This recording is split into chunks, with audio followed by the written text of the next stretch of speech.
alam niya sa sarili niya 'no, na he is a diamond. Saludo talaga kay Pablo, ang lupit. Ang lalim ng meaning at hindi yan basta-basta nilalagay diyan ng ano lang para lang may masabing yung ano kasi nito, yung meaning nung kanta, hindi rin talaga biro guys. Kung dala-dala mong pagdududa siyempre 'di mo alam. Yo, what up guys? Welcome back sa ating channel. So, let's go and we have another video na i-review natin and i-react na din natin, no? So, ito yung Mitya. Grabe. So, first time lang din namin to marinig ng live and isa to sa mga hindi namin ine-expect na mapakinggan, no? So, talagang grabe talaga yung pasabog ni Pablo dito. Sobra. Pinaliyab talaga niya yung buong Araneta, no? So, sabay-sabay nating panoorin. Iyan na rin natin, no? Let's do a breakdown. And before we start, kung bago ka sa ating channel, welcome. And pahit naman ang subscribe button dyan and notification bell para maging updated po tayo sa ating mga upcoming videos. Malaking tulong po yan. And sa mga bagong subscribers and existing subscribers natin po dyan, maraming pong salamat at pinapanood po ninyo yung mga videos natin. So, let's go. Huwag na nating patagalin pa. Simulan na natin. Sindihan na ang Mitya.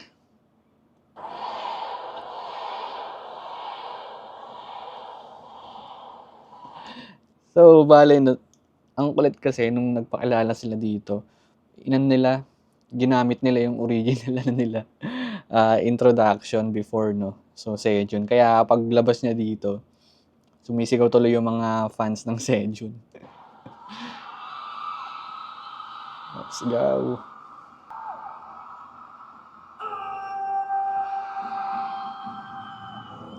Grabe yung sigaw pa lang na yun, guys, no? Ano siya eh, no? Parang war cry siya eh. Yung mga war cry ba sa mga tribo-tribo, di ba?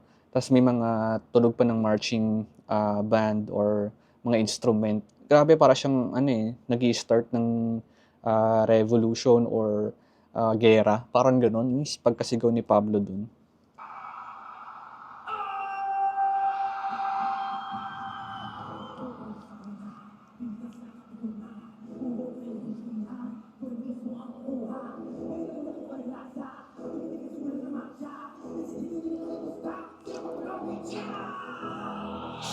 Grabe 'no, sobrang solid talaga nitong song na 'to. By the way, ang hirap talaga nitong kantahin ng live 'no, kasi talagang ano 'to, may mga speed rap talaga si Pablo dito, even the chorus itself 'no. So, para kantahin 'to ni Pablo, eh, bihira 'to. If I'm not mistaken, dun pa lang niya 'to kinanta sa una tour niya, yung song na 'to na Meet Siya, and then sunod na ata yung sa Wish, kung hindi ako nagkakamali, na live performance niya. Kasi ang hirap talaga kantahin nito, to be honest 'no. Tina-try ko nga siyang sabayan pero hirap talaga sobra.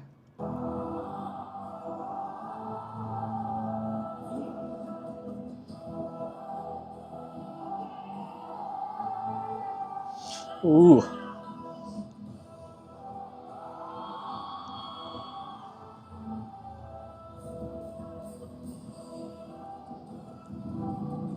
grabe. So, yung gano'n niya 'no, nag-ano pa siya 'di ba, parang jog in place or running in place.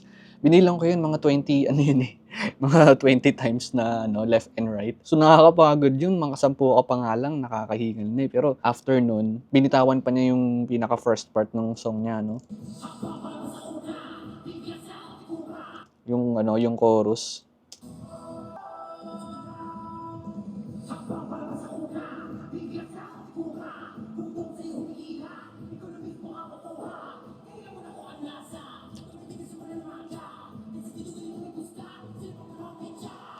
Grabe. And kung hindi niyo lang napapansin 'no, medyo mabilis kasi yung mga words at yung, tempo ng song na 'to. Yung ano kasi nito, yung meaning nung kanta, hindi rin talaga biro guys kung i-be-breakdown siya ng maigi. So, I'll try to explain, yung pinaka-meaning ng song based lamang sa kung ano yung pagkakaunawa ko siyempre. I can be right or wrong, pero ta-try ko siya i-explain. And comment nyo na lang din 'no, kung same ba tayo ng, mga takes dun sa meaning nung Mitya. So, yung simula pa lang yung chorus, "Hakbang palabas sa kuna." Ano yan, eh, yung kuna kasi sa Tagalog word yan ng ano, ng crib, 'di ba? So, ano yan, reference siya ng isang baby or ng isang infant para sa akin yung meaning nitong hakbang palabas sa kuna, may mga nabasa kasi ako na yung explanation niya is stepping out of your comfort zone. I agree, no? Tama din naman siya para sa akin. But for me, my explanation on this, yung action mismo na ginawa mo, no? That's the very first step, di ba? As baby or infant. So, the very first step na ginawa mo dun, yun yung parang sinasabi ditong hakbang palabas sa kuna. And it is like coming from this situation or environment na nasa kuna ka lang to outside the crib. So, for me, that's the action, yung very first step ng transforming to a different environment doon sa panibagong environment na tatahakin mo. From being a baby na hindi ka nakapaglakad to a whole new level na nakakalakad ka na. And then the first step na ginawa mo doon, for me, yun yung binabanggit dito. No? So, hakbang palabas sa kuna. The very first step na ginawa mo.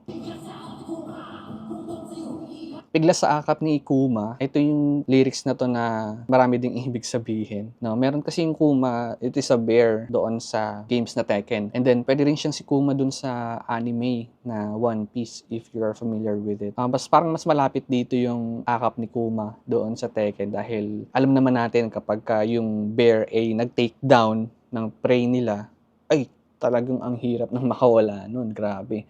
Ilang pounds ng weight yung bawat kamay ng bear, di ba? Tapos, iti-take down ka nila. Talagang madi-devoured ka talaga doon, di ba? For me, yung piglas sa akap ni Kuma, no? From that weight na nakayakap sa'yo, sinisimulan mo na ngayon pumiglas. Para sa akin, ganun yung explanation.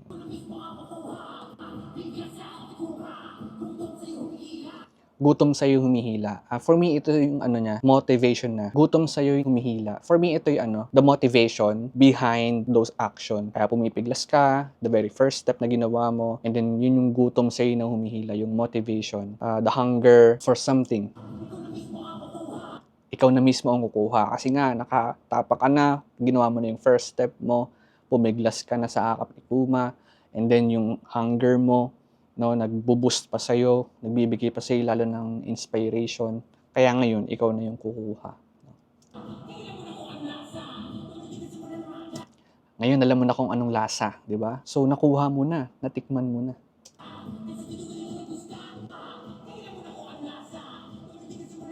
And since you have tasted the result doon sa ginawa mong paghakbang, maybe a little bit of victory, parang mas may engganyo ka palalo. Tumindig at simulan na marcha, no? Kumbaga, ituloy-tuloy mo na.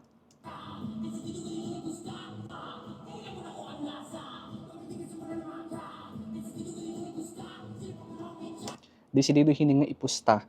So, for me, itong word na to or itong phrase na to, decided na si Pablo dito magbuwis ng buhay, no? Kahit kapalit niya yung buhay, kahit kapalit ay hininga, handa siyang ipusta. Ganun siya kadesidido to continue those steps, no? Na sinimulan niya paglabas niya dun sa crib, sa kuna, sa comfort zone, or from the previous environment na kung nasan siya before. So, grabe, no? Napakalalim.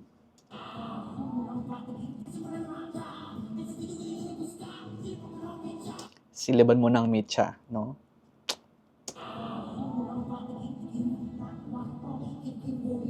Ayun, 'di ba sinabi niya, nagsimulang patikim-tikim.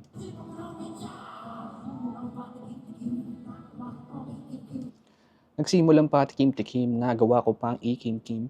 So, for me, yung kanta na to is based talaga dun sa pinaka-experience and journey ni Pablo. And yung simula sa patikim-tikim, no, siguro meron na siyang mga nagawa before na songs, no, before pa siya maging SB19. Alam naman natin kung gaano ka-talented talaga to si Pablo, and we know na meron siyang mga songs na sinulat niya na before. And then may mga record tracks na rin yan for sure sa mga cellphone or mga any devices kung saan niya nire-record yung mga sinulat niya, and then with matching instrument or guitar, 'di ba? Kasama niya siguro si Josue. So, nakikita niya, no, na may something, no, na may value, at nakikita niya na parang iba to, may talent ako, parang ganun. For me, ganun na.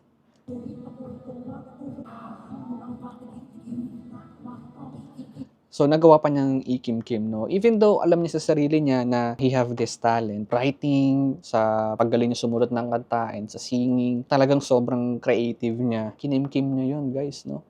Nagawa ko pang ikim-kim. Nagtrabaho siya bilang data analyst before, no? Siguro yun yung mga time na nag-iisip-isip siya, no? Kinikim-kim niya sa sarili niya na dapat hindi ito yung ginagawa ko. Bakit ako nagde-data analyst? Instead na yung time ko napupunta sa pag-enhance ng creativeness ko, pagsusulat ng kanta, pag-arrange ng music, sa singing, bakit nagde-data analyst ako? Kinikimkim niya, no?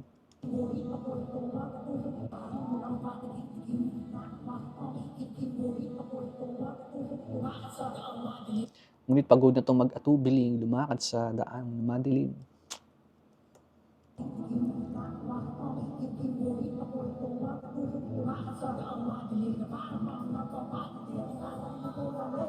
Na para bang nagpapatintero sa sarili ko na negatibo. Meaning to say, there's a lot of negative thoughts na pumapasok sa isipan nito ni Pablo to the point na parang nakikipagpatintero na siya, 'di ba? So imagine parang tumatawid ka sa kalsada and sabihin na nating malawak yung kalsada na yon and then ang daming lanes for cars. So ang dami mong kailangang iwasan na parang nakikipagpatintero ko and those cars are the negative thoughts ni Pablo. So, imagine niyo 'yun, 'di ba? Nakikipag-battle siya mentally, kaya pagod na siyang lumakad sa daan ng madilim.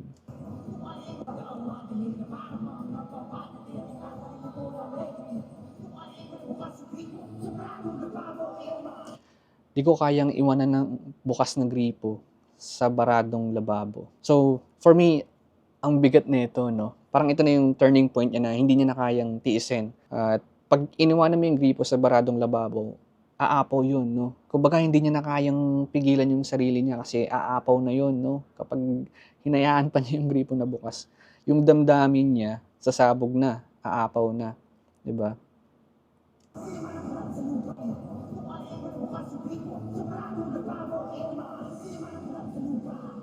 Ito talagang lupit nito. Ito yung pinaka-favorite part ko sa Mitya, itong lyrics na 'to. Sabi niya dito, "Kayamanang binaon sa lupa, hukay na hanggang makita." So, may word na, 'di ba?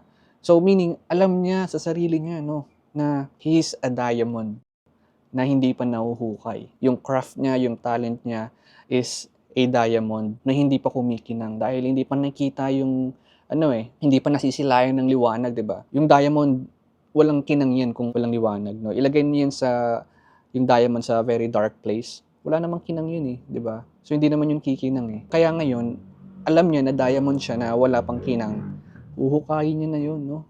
Sabi niya, "Kayamanan binaon sa lupa."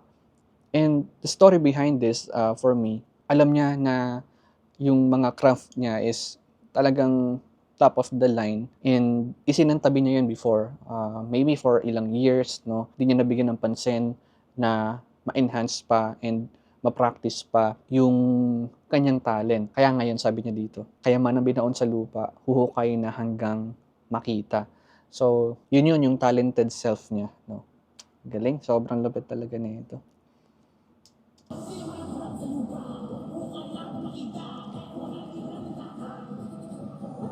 Kung malalim di man alintana, di titigilang makuha. So, talagang gano'n na siya kaporsigido dito 'no.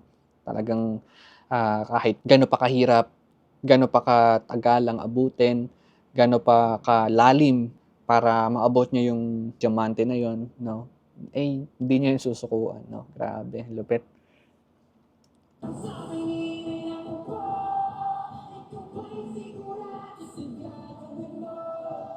Yun yung ano, 'pag pursue niya talaga dun sa dream niya 'no. Kaya may part dun sa chorus, ang sabi ni Inay, "Naku po, ika'y ba'y sigurado sa gagawin mo?" Kasi you're going to leave those jobs 'no, kung ano man yung meron ka ngayon to pursue your dream, 'di ba? And from the mother's point of view, ano yun, 'di ba, medyo concerning yun kasi iiwanan mo yung stable job mo patungo dun sa uncertainty. Hindi mo alam kung may patutunguhan ba, 'di ba? Yun yung worry ng parents dito ni Pablo 'no. Ang sabi ni Inay, "Naku po, ikaw ba'y sigurado sa gagawin mo?"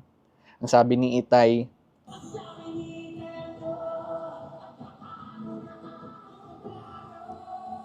ang sabi ni Itay ay ano, "At paano na ang mga plano?" So, it is something like parents would normally respond doon sa gano'ng act or decision na tatahakin ng kanilang anak 'no. So, lupit.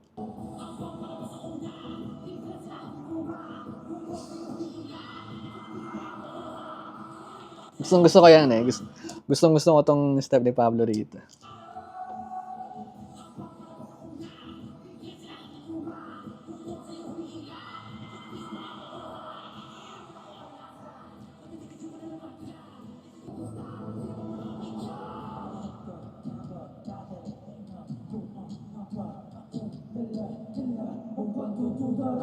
'di ba? Saan ka nga ba dadalhin ng iyong mga paa? Kasi nag-start na siya do'n sa journey na tinahak niya, 'di ba? And pinagpalit niya nga yung kung anong meron siya before, patungo do'n sa gusto niyang maabot. And saan ka nga ba dadalhin ng iyong mga paa, 'no? Kung dala-dala mong pagdududa, siyempre 'di mo alam 'di mo alam kung saan patungo 'yun, 'di ba? Alam naman natin yung story nila do'n sa, show BT, grabe.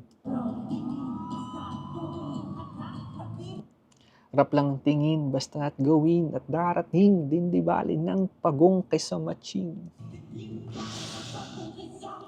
Grabe, and second part na paborito ko sa lyrics ni Pablo. Grabe yung multi-rhyming scheme niya rito. Hmm?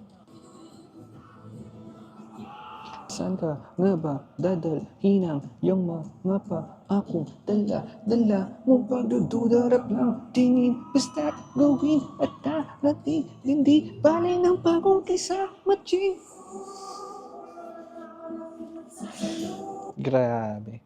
Ganito lang talaga ako mag-react dito sa lyrics ni Pablo, guys, kasi nagsusulat din ako ng mga sarili kong songs and alam ko kung gaano kahirap magbuo ng idea and message at gagamitin mo lang siya ng maikling bars. And aside pa dun, kung paano mo siya i-deliver and kung paano mo siya ipaparating sa makikinig na madali nilang mauunawaan.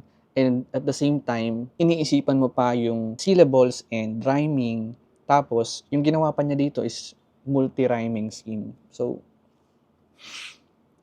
saludo talaga kay Pablo, ang lupit.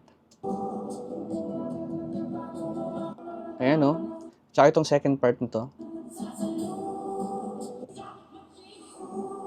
Ula ng kamalasan. Yung ula ng kamalasan at sasalu. Yung maku,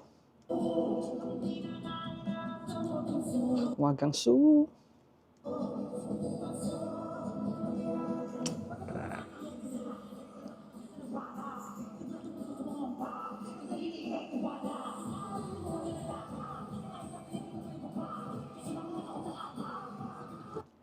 Pag ang puso na ang iyong kinasa, wala nang katapusan ng bala. Grabe. Pagka meron ka talagang puso, kapag talaga nandun yung passion mo sa ginagawa mo, ay hindi ka talaga mapapagod, no? Siguradong pulbos ang pangamba. Sa sarili, ika'y tiwala. Alam mo sa sarili mo na kaya mong gawin. Imposibleng mawalan ng gana kahit napilitin ka pang ibaba, no? Kahit yung mga haters mo, daming nag-hate sa'yo sa craft mo, sa ginagawa mo, sa looks mo. I don't care. I don't really care if you like me. Diba? And then sabi niya, tuso lang ang takot sa karma. Hala, sige na raw magasa.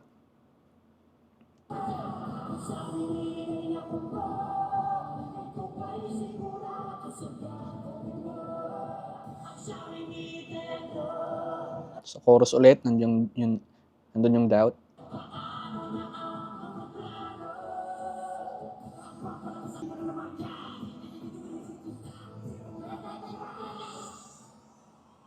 So grabe, nagwala na si Pablo dito talaga.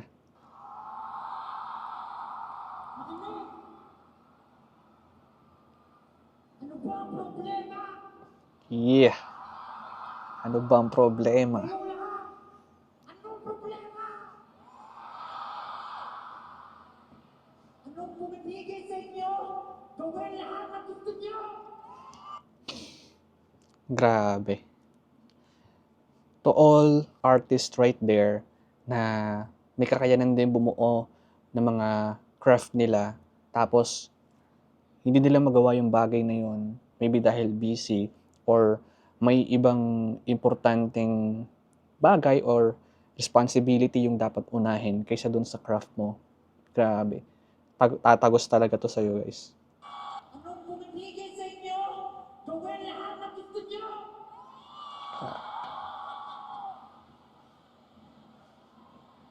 Kung araw-araw pinagdarasal niyo, And from Pablo's view, anong pumipigil sa kanya para gawin yung bagay na gusto niya? Malamang pera, 'di ba? Kasi kailangan niya mag-work at that time as data analyst, maybe to provide for himself and to support his family as well. So, anong pumipigil? Pera, no? lahat ng bagay na gusto niyo,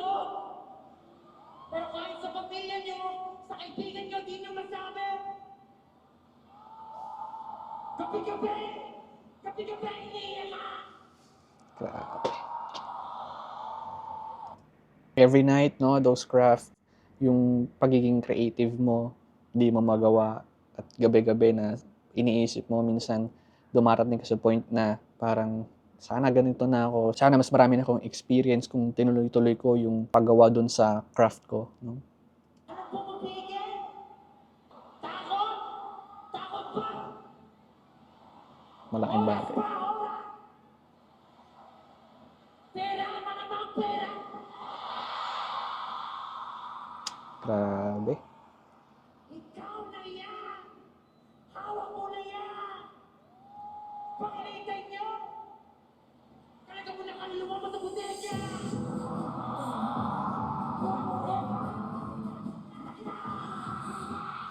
Grabe, no? Nagwala talaga si Pablo.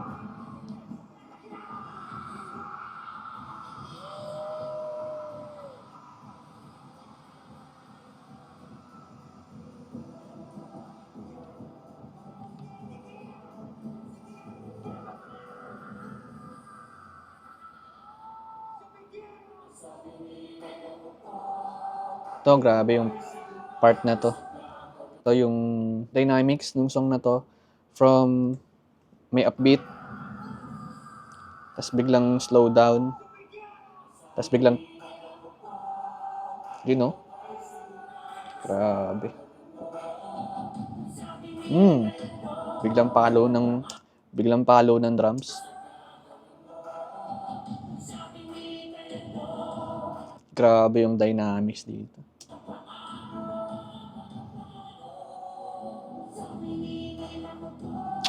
Grabe.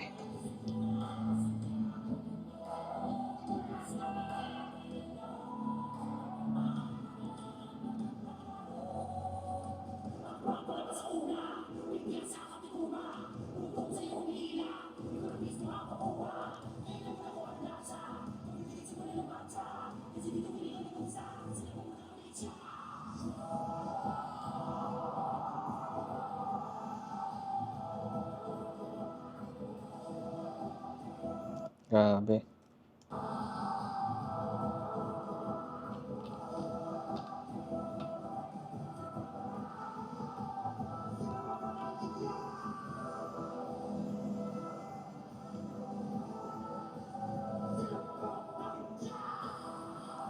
Angas. Grabe, angas nun. Angas nung part na yun.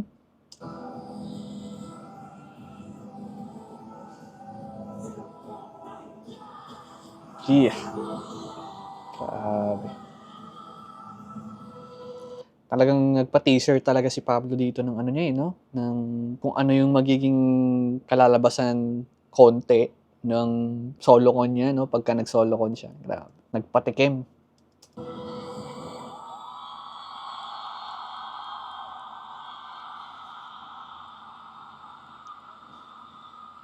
May pa kita pa ng shoulders.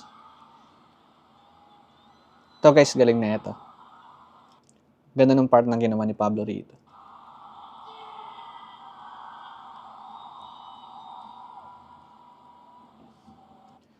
Yung sinindihan niya yung torch. Yung torch kasi ano yan eh. Parang it symbolizes hope and at the same time, since siya yung nagsindi noon, siya yung naglight noon, andun yung leadership niya na ako yung nagsindi ng ilaw, no? And then, yung light, yun yung magiging gabay nila at siya yung nangunguna, siya yung nasa unahan ng marcha, diba? And pwede rin siyang hope na from darkness, sinindahan niya na yung light, pero ng liwanag, meron ng gabay. Grabe. Yung mga ganyang simple, creative sa ganitong performance, hindi siya masyadong nabibigyang pansin, no? Pero ang lalim ng meaning at hindi yan basta-basta nilalagay dyan ng ano lang, para lang may masabing sinindihan lang dahil nga sindihan yung meat siya. Na meron yung meaning behind that, no? Galing. Sigawan pa nung ano, no? Nung paghubad nung coat niya.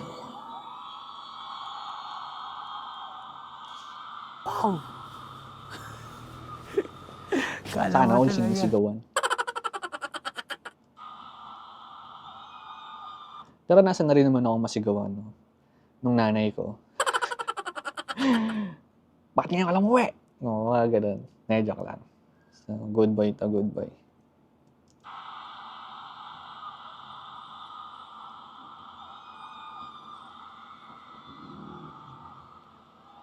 Galing. So, yun na nga, no? I think I covered it all, if not all, maybe most of it. And sana nagustuhan nyo yung explanation ko. And I can be wrong again, by the way, guys, no? Or I can be right. That's my own opinion pa rin, and own observation and explanation regarding dun sa lyrics and sa performance ni Pablo dito. So, kayo ba? Ano ba sa tingin nyo? Comment nyo rin yung mga napansin nyo sa performance dito ni Pablo, no? Para malaman ko din kung ano yung mga nakikita. Iba-iba kasi tayo ng nakikita, iba-iba tayo ng pagkakaunawa, no? So, yun lang. Kung nag-enjoy ka sa panonood sa ating video for tonight, pahit naman ng subscribe button, guys. Kung hindi ka pa nakasubscribe, libre naman yan, no? Malaking bagay yan to support our channel. And yung notification bell na rin para maging updated tayo sa mga future videos pa natin. Ang dami pang mga pasabog ng SB. Kailangan natin yung abangan. Yun lang. Marami pong salamat muli at maraming salamat sa panonood. Thank you so much. I'm Nick Gal. God bless.